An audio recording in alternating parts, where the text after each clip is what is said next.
Impressed. Impressed. That's the best word I can think of for how I'm feeling right now concerning Wuthering Waves 2.0 and Rinascita. For me personally, this game is really cementing itself in the upper echelons of my current favorite games to play. Not that there's that many. I mean, there's the gacha games I play, and then there's a few others like maybe League of Legends and a couple of others, and I don't even play those that often, so it's not like it's a crowded field for me at the moment, but even so, Wuthering Waves, dude. You know, it's funny how things can change over time, and just a few short months back, in early October, so it's been about 3 months, I did that video about how much I love Wuthering Waves, but how I don't play it that often. Like, it was kind of just an occasional game to me, maybe a couple times a week, but nothing serious, even though I really did enjoy it. It's just, I had my own personal little reasons for not getting on the game every single day. Fast forward to the current, and that has completely changed. I have not missed a day of this game in all of 2025. I literally don't think I've missed a single day. And that's remarkable because, dude, that's a streak for me. That's literally my longest streak yet. Like, it's January the 12th. I have never played the game for nearly 2 weeks straight without missing. I don't know that I've ever played it for 1 week straight without missing for that matter. But as of January the 2nd, 2025, I've been here, bro. Ain't even thought about taking a break. Good story, good characters, nice new features, nice new map, nice new everything, dude. But yeah, just to start out, the story, the lore building, the world building, just fantastic. The cultural shifts from Huaglong to Rinascita are massive, but the game does a really good job of establishing Rinascita with its own identity and policies and politics and religions. In relation to how it affects normal everyday life, religion seems to take a back seat in Jinzhou and Huaglong in general. It's there, of course, but it has mild or modest influence on everyday affairs. Rinascita contrasts with this, however, a land driven by pious dogma and a faithful ethos. It's shown and told to us in ways that relates back to the game's world. The Ragunesi's reverence of echoes as gifts from the Sentinel, the pilgrimage which citizens are made to endure should they transgress, and the Cathedral of Mercury, towering above and away the rest of the city of Ragunna, separated by both water and air, constantly looking down on the city as a constant reminder that there are bigger things than you and your own selfish ambitions and desires. Operated by the local religious ruling order, the Order of the Deep, or as they are known for short, just the Order, even just reaching its magnificent walls and halls is an act of labor by some combination of sea and or air, which further drives home the point that this place and the Order who runs it are indeed some kind of big deal. It's even little subtle scenic details like this that really helps flesh out Ragunna and indeed all of Rinascita, but the stories and quests do their part as well. It is possible that there are people that haven't made it this far into the game, or even if they are here, they just haven't done the quests yet, so I won't get too deep into that part, but what can be said is that the mirroring of real-world themes such as secularism versus theocracy, repentance for sins, and faith at face value come together to drive a compelling story and narrative even modern contemporary audiences might find comfortably or uncomfortably relatable. Creating a believable and compelling culture is no easy task, especially when other cultures in the world do already exist. It requires you to create nuances and differences between the cultures while simultaneously using parts of their unified world in order to make something cohesive with the rest of the world. Getting that correct is a deliberate art form, but I gotta say, Kuro Games did a blowout job here. It's one of the best jobs I've seen in world building. The echoes mean something different here. The religion means something different here. The Sentinel means something different here. It's just really good, man. It's really, really, really good. But you know, the story and setting aren't the only good things that have come out of 2.0. Oh no, man. Oh no. There's way more to it than just that. Man, the characters. This is an incredible cast of characters, and I gotta say, I love them all, dude. And they have good dynamics, such as the dynamic between Brent and Rochia. He's the flamboyant and extravagant leader of the troop, whereas she's the quieter and more reserved first mate.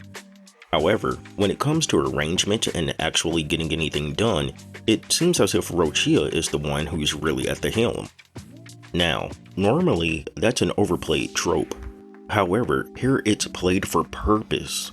There's a point in which you bring this dynamic up to Rochia because you notice how hard she's working, and her response is that it's fine, and in fact it's important that Brent is the captain because he's a positive and energetic face that can keep the spirits of everyone going.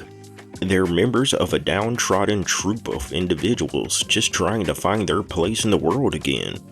What we typically think of as a captain and what these people need are two totally different things. And Rochia understands this. Maybe in any other setting, sure, he might be too much of a goofball to be considered the leader, but here, no, it's the most important thing about him. He offers them a glimmer of hope in what would otherwise be a world of despair.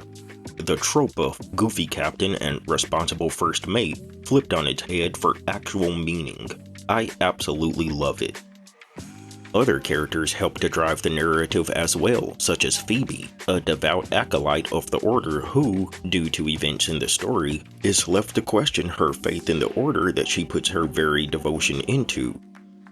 There's Zani, the stalwart representative from the Montelli family's Alvarado Vault, who is a star example and sharp reminder of the devotion and excellency expected of associates of a family as influential as the Montellis.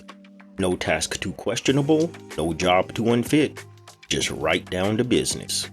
Which works well in tandem with Carlotta, daughter of the Montellis who, while efficient and at times even cutthroat in her own right, isn't so blinded by her own status as to believe the assistance of others is invaluable.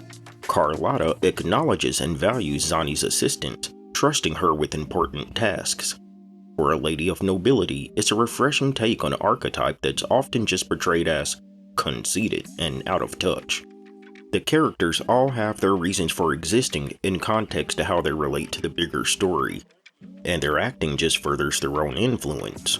I play Wuthering Waves with English dub, and since the start of the game, one of my main criticisms early on was that the acting was not good. I'm just gonna be flat here, the acting was not good early on. We can all agree to that. Or maybe we don't all agree to that, but at least that was how I felt. At least until now, because in Rinascita, these characters have phenomenal acting. I really just don't know anyone who I don't really enjoy. Brant's voice actor just sells Brant as the larger-than-life character that he is. Rochia's mild voice matches her mild demeanor, but I have to say, it was just a little deeper than what I expected it to be. Like, if her voice was just a half-tone higher pitched, I think it wouldn't have hit me so hard, but either way, it's not a bad voice, it's just, it wasn't quite what I expected. But it's still pretty decent acting. It's mild, and I think that matches the character pretty well.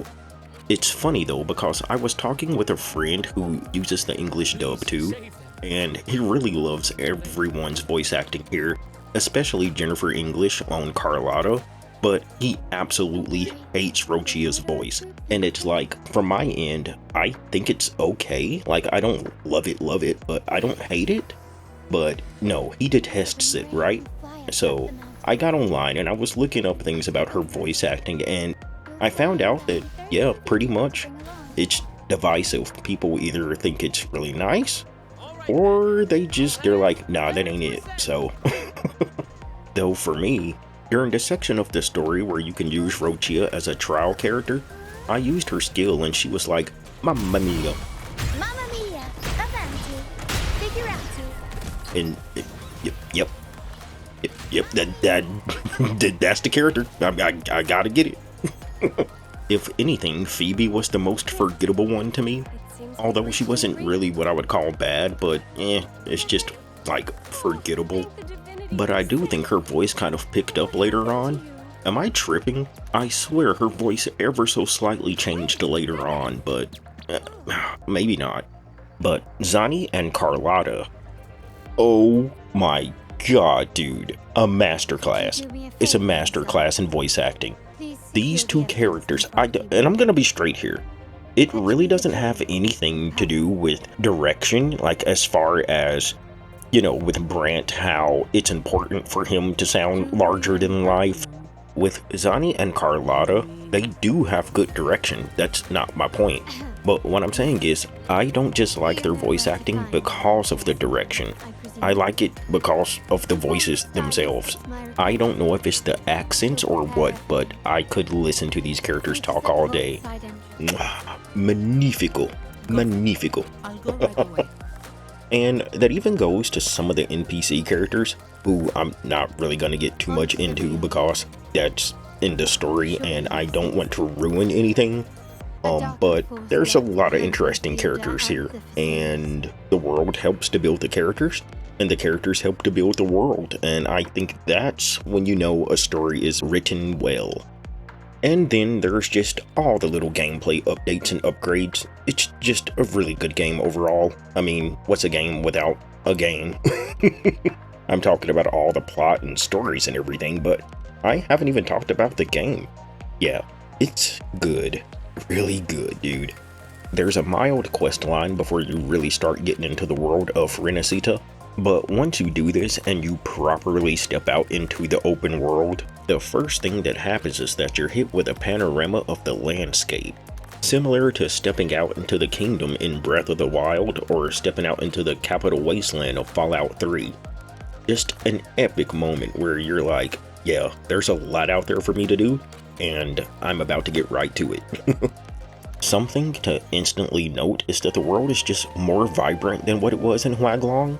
The grasses are greener, the waters are more blue, the enemies are stuffed animals. You can turn into a stuffed animal and jump across the river. You can fly. That's a thing now. You can fly. That's amazing, dude. Do I have to even explain why that's amazing? I mean, do I really need to? Now I have to say, when it comes to such a feature, I'm very cautious about its implementation. This is an open world game after all, and it's very possible to trivialize the open world with exploration mechanics that let you bypass traditional elements of exploration. The good thing though is that here in Rinascita, flying is limited to some degree. Plus, while there are many vertical interest points, the land below is riddled with little nooks and crannies and interest points that kind of force you to get on your feet anyway, even if you fly there. And for that reason, flying around Rinascita doesn't feel extremely game-breaking.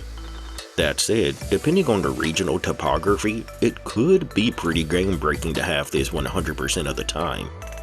I know that there are some people who are screaming for flying to become a permanent thing that can be done from any region and from any point, but I'm not 100% with that idea. And yeah, I know there's probably 1,000 people slapping their keyboard after hearing that, but I'm gonna do a separate short take on that topic altogether. It won't be a long video, just a small one explaining my viewpoint. That said, flying is nice, and I really do enjoy it here. And the locations are all diverse and different, and they are absolutely beautiful. Words don't do it justice. These locations make you want to explore them just to see more of them. It's such a step up from 1.x. I can only imagine what kinds of locales and biomes we'll find later into the game, cause if this is the trajectory, it's gonna be an amazing world. There's other gameplay additions too, new bosses, new enemies, and it's really cool to have these nightmare versions of the bosses from Huaglong. They have like new actives and effects that make them better suited for some characters. For instance, the new Nightmare Crownless. For Camellia, the debate was always between the regular Crownless and the Dreamless. The regular crown list gave you better buff, but costed you some field time, whereas the dream list didn't cost you any field time, but wasn't as good of a buff. Nightmare crown list is the best of both worlds. Its active doesn't cost you any field time, and it also grants just straight up havoc and basic attack damage bonuses, so there's no debate to be had anymore. It's just the best in slot. This kind of forward-moving, forward-thinking approach to build diversity is going to serve the game well over time. I imagine wherever we go next, there's probably going to be nightmare versions of the Rinascita bosses, and they'll probably make adjustments for future characters coming out. Smart. Not only that, but there's just new dedicated sets altogether. The new Empyrean set gives energy regen and 80% coordinated attack damage.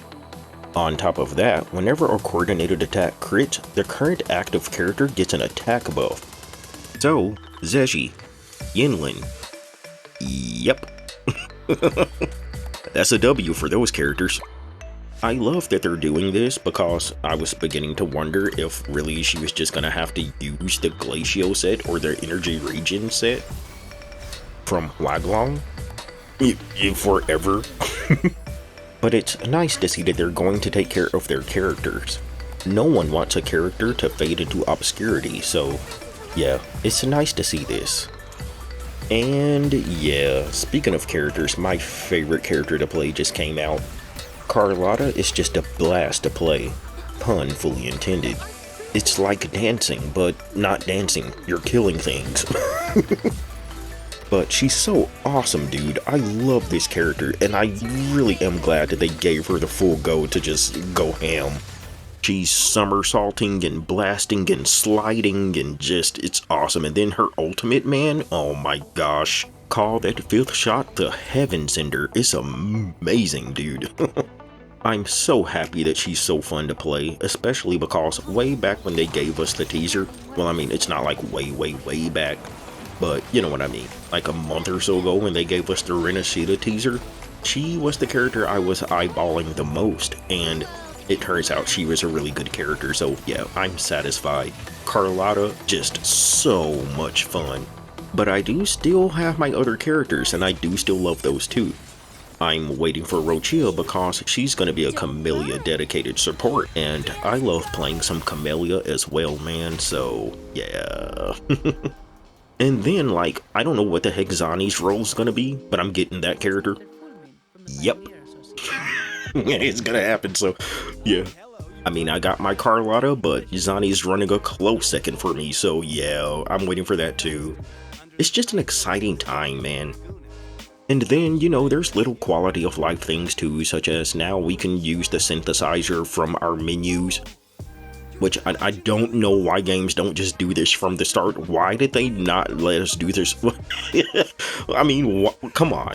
Stop making us go to specific locations to do this. Games should just do this from the start, and we wouldn't have to wait for it to become a feature, but yeah, okay. And then there's like little exploration rewards and everything too added to the map and all that. I think that's a pretty nice touch. I like it. And yeah, Wuthering Waves 2.0, Rinascita. It's been amazing. For a game that had such a rough start and I wasn't even able to play it as much as I wanted to because I had bugs, it's really come a long way. This feels like a much better game than the game I started playing way back at launch and could barely log into. It's all just so good. I don't really have too many bad things to say about it. And now that I have it on PS5 as well, and my account is linked to my PC account, I'm gonna be playing it so much. I've already been playing it so much. I played it every single day. Can't wait to see where this game goes from here, man. Big W for WuWa right now. Your boy P-Squeak, he's here for it. But if there's one little complaint I do have about this update, y'all tripping with the price of that Genji skin.